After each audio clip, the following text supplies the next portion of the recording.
Hello and welcome to the RWC Offload on ThePapare.com, where we're looking back at what has been an intense and exciting weekend of quarterfinal action. Four of the best matches you'll ever see on any rugby field anywhere in the world. And to talk about those with me, current Wesley coach and former Sri Lanka youth captain Jayan Goonetilleke in the Papare studios.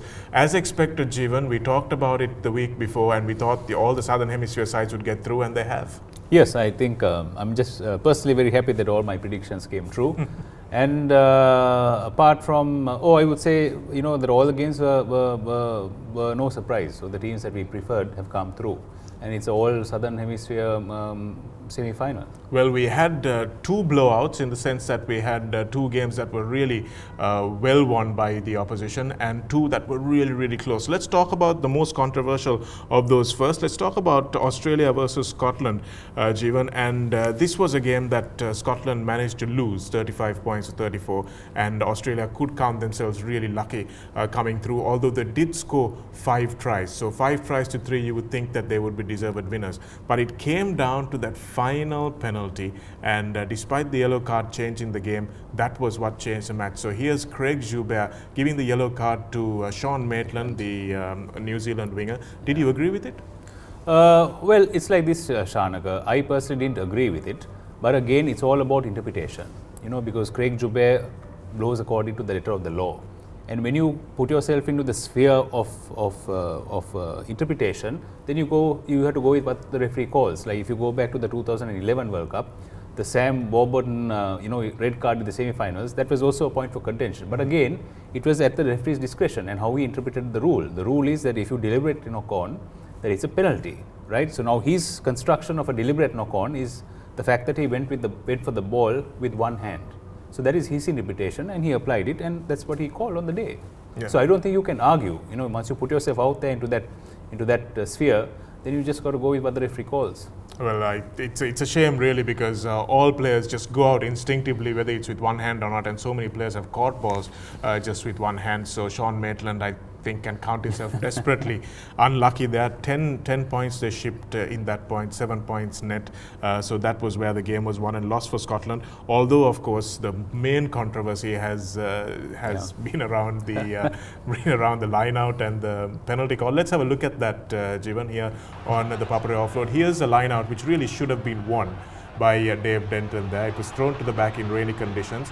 Here it goes off the Scotland player, then it hits Nick Phipps, goes forward, and is taken by John Welsh. So we've got law 17.3, which says that if the ball is knocked on and a teammate plays it in front, it's a penalty. So why are we arguing here? Well, we are arguing here because I think the issue here is whether after it comes off the Scottish player, whether it touches Nick Phipps. Because the moment it touches Nick Phipps, then it sees the offside rule doesn't apply. It's simply a knock-on, and you go for a scrum. You see, so that's where I think the argument is that Craig Joubert got it wrong. But then how could he get it right? I mean, so much is happening at that time. Then you come to the issue of, why didn't he refer it to the TMO? Because, you've seen in this tournament, trivial, minor matters being referred to the TMO, they take their time over things.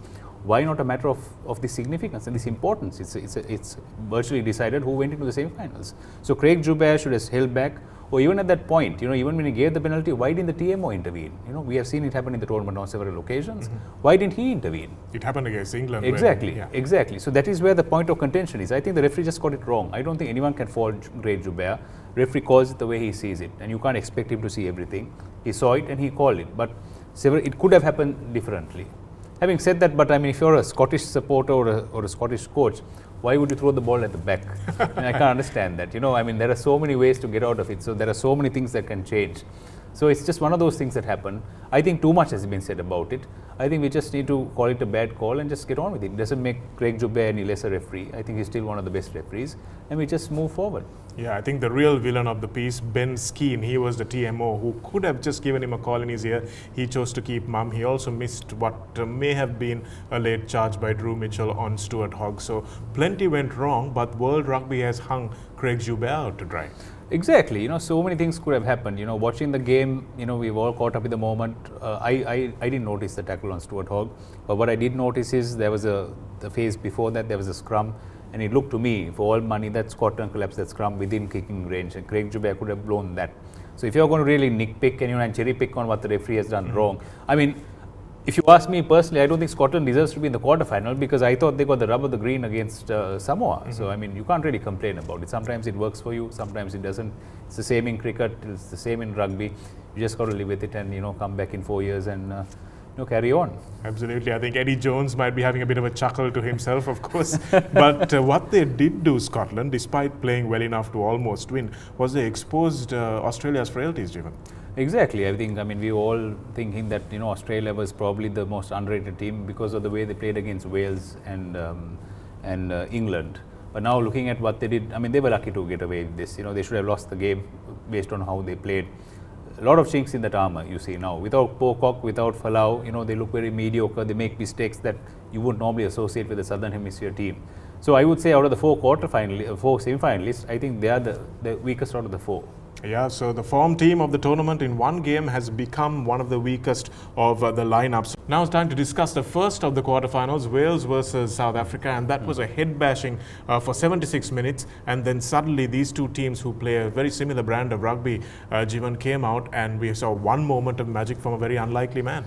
Yes, exactly. I mean, Duane Vermeulen, is a powerful runner. He's a big man, and he dominates teams with his physical presence. Here it is, here just to have a look at it. Exactly. But.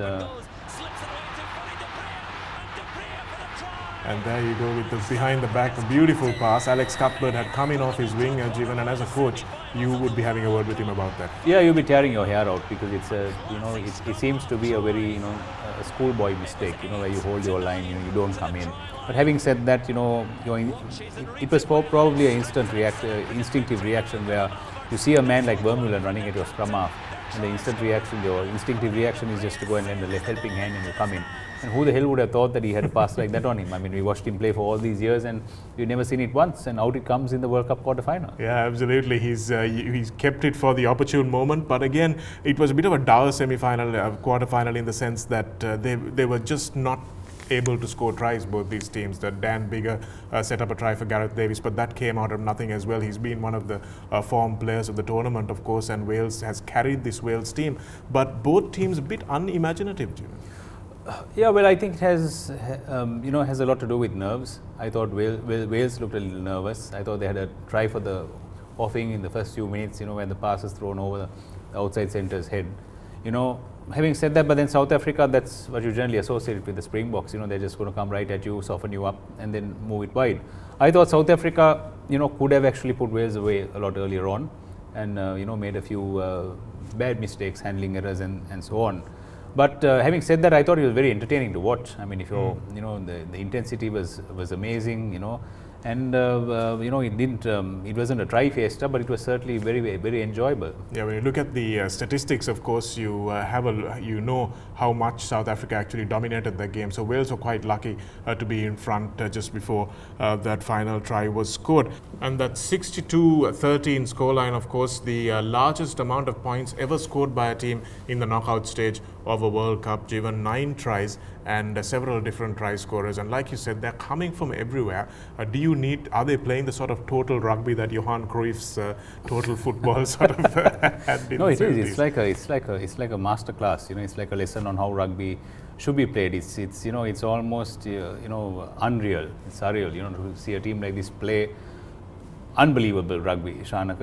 I mean, there's a little bit of both. You have the forwards running up, then you got the forwards, doing their passing, interpassing, and then you got the backs running, you get the sidestepping, you get the everything. So as to whether you can do it twice, well, that's a different question. Yeah, you'll have to wait and see about that one, of course. And the All Blacks have broken a few records on their way to this World Cup semi-final, and there are a few of them as well. And that was the one I was talking about. The 49 points, though, is not the largest amount of points they've beaten France by. That was 56-6 actually in Paris. Almost 10 years ago. So these two teams have a history, given they're the teams that have met the most amount of times in Rugby World Cup history as well. So it really was a mouth-watering clash, and I don't think anybody went away disappointed except maybe French fans. Well, it's disappointing in the sense is, you don't really want to see a mauling like this in the quarterfinal. It's all those people who bought the tickets, for the speculation and all the drama and all didn't get what they want because it was absolutely one-sided. In that sense, it's a bit of a disappointment. But, watching rugby like this and the caliber dished out by the All Blacks, well, it's something that you probably might not see again. It's something that I don't think any other team in world rugby can do. So in that sense, okay, you get your money's worth, but is that what you really want to see at this stage in the competition? Joe Moody with a wonderful offload there for Caballo to score his try. And when you've got front row forwards playing this, Jayan, is it something that you develop when you get to the All Blacks? Is it something that happens much earlier?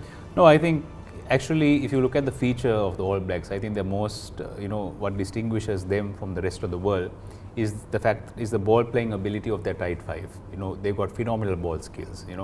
The only other team in this competition which I see is anywhere close to that are the Argentines. Where their tight five are also pretty good with ball in hand. The Springboks and all, the tight five are big, they're strong, but they don't have the ball skills.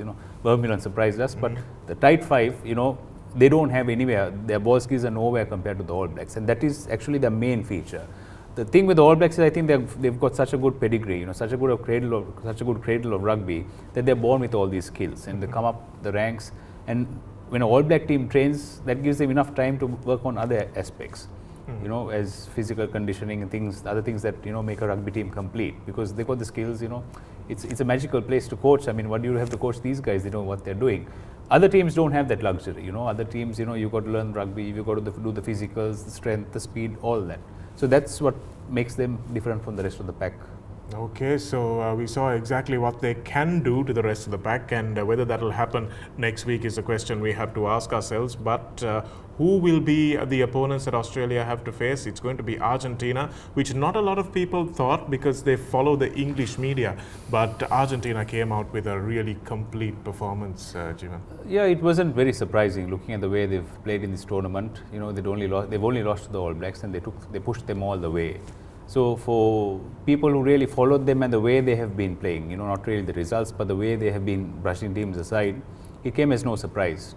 Having said that, to make matters worse for Ireland, they played without several key players. It's not only the number of players that were missing; it was the quality of those players. O'Connell, Sexton, Sean O'Brien, Peter Manny, the entire back, those two back row stalwarts. So they were always going to be up against it. Having said that, they got off to the worst possible start if you're, from the Irish perspective. Then they pulled it back. But then the quality of the opposition was just too good, Shanaka. And once again, you've got forwards who are running with the ball. Fernandez Lobe was awesome. And then you've got outside backs who are really hitting the ball at pace and hitting those channels hard. And they're showing they're not afraid to run and play a Maradona style rugby. Yeah, exactly. That flair is there. That soccer flair is there. Then they've got the all-important 16th man in the crowd, who cheers them on with this soccer-style cheering that they've got going on, and brought a lot of flavor to the otherwise, very European type of culture. So having said that, they are a complete side, Shanaka. Like I said, the forwards and all, their tight five ball skills are phenomenal, probably second only to the All Blacks. They've got a good fly half, they've got a full fly half who can keep them on the board, and they've got big wing three quarters who can not only run, but they're big people, they're intimidating, they break through tackles, they're a complete side.